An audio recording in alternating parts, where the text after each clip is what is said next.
할렐루야, 반갑습니다. 2021년 5월 26일 수요일입니다. 오늘도 주의 은혜가 가득한 복된 하루 되시기 바랍니다. 찬송은 502장입니다.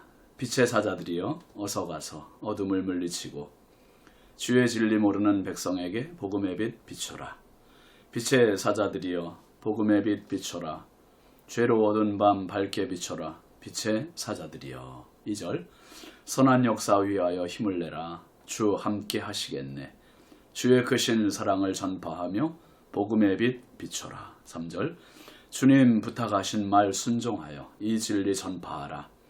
산을 넘고 물 건너 힘을 다해 복음의 빛 비춰라.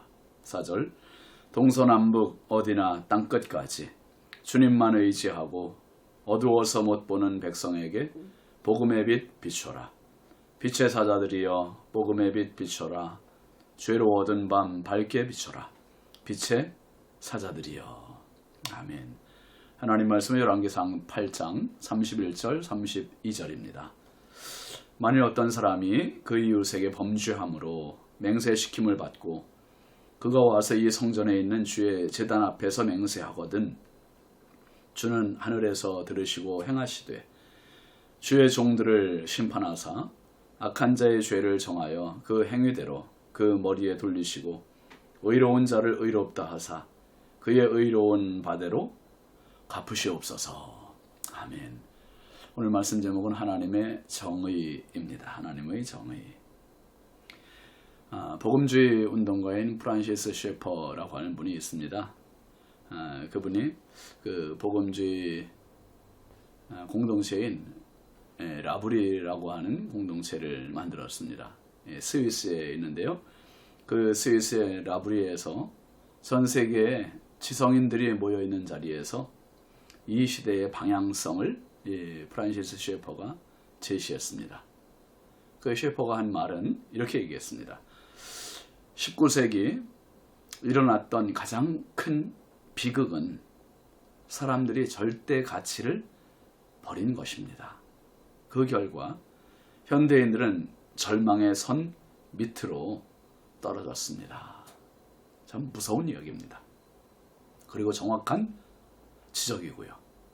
19세기 이전 사람들은 절대적으로 옳은 것이 있고 절대적으로 그른 것이 있다고 생각하고 살았습니다. 그래서 논쟁을 해도 그 절대적인 옳고 그름의 기준 아래서 논쟁을 벌였습니다. 그런데 19세기 이후 사람들은 절대 가치를 의심하기 시작했습니다. 예를 들어 성경 말씀이 진리라고 하는 사실을 19세기 이전 유럽에서는 누구나 다 보편적으로 받아들였습니다.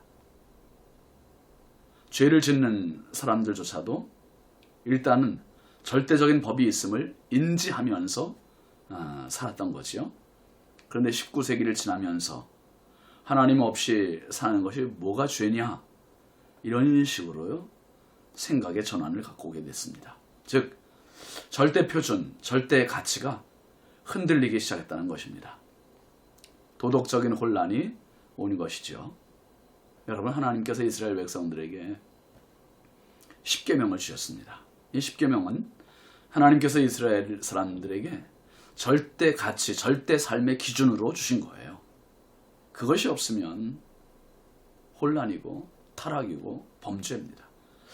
모세 시대만이 아니라 모든 세대에 주어진 절대 가치, 그리고 하나님과의 관계, 사람과의 관계를 명확히 가르친 삶의 기준, 그것이 십계명이었습니다. 그러니까 이 말씀대로 살면 하나님은 이스라엘을 세계 모든 민족 위에 뛰어나게 해주실 것이고 하나님은 그들의 하나님, 그들은 하나님의 백성으로 삼아주겠다고 분명히 말씀해 주셨습니다. 그러니까 이 십계명은 모든 인간들이 넘지 말아야 할 신성불가침의 절대 가치가 되는 것입니다. 이것이 무너질 때 죄가 되고 폐륜이 됩니다. 21세기 후현대주의가 되면서 이 무너진 절대 가치가 더 심화되고 있습니다. 탈권위가 대표적인 거죠. 자기 자신이 절대 가치가 되고요. 자기 생각이 항상 절대 기준이 됩니다. 그의 일명 사사시대 같은 자기 생각이 옳은 대로 행하였더라 하는 이 사사시대 같은 시대가 지금 우리가 사는 시대입니다. 이런 절대가치가 왜곡되거나 무너지는 사회에는 정말 희망이 없습니다.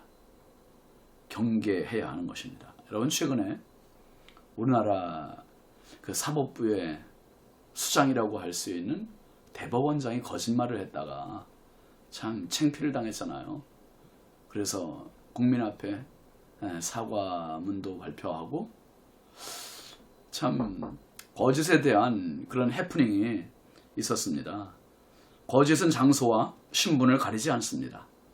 여러분, 오늘 솔로몬 왕은 하나님 앞에 올리는 봉헌 기도에서 중요한 절대 가치를 위한 기도를 올립니다. 31절 32절 한번 다시 보실까요? 만일 어떤 사람이 그 이웃에게 범죄함으로 맹세시킴을 받고 그가 와서 이 성전에 있는 주의 제단 앞에서 맹세하거든 주는 하늘에서 들으시고 행하시되 주의 종들을 심판하사 악한 자의 죄를 정하여 그 행위대로 그 머리에 돌리시고 의로운 자를 의롭다 하사 그의 의로운 바대로 갚으시옵소서. 즉 사회 정의를 위해서 기도하고 있는 겁니다.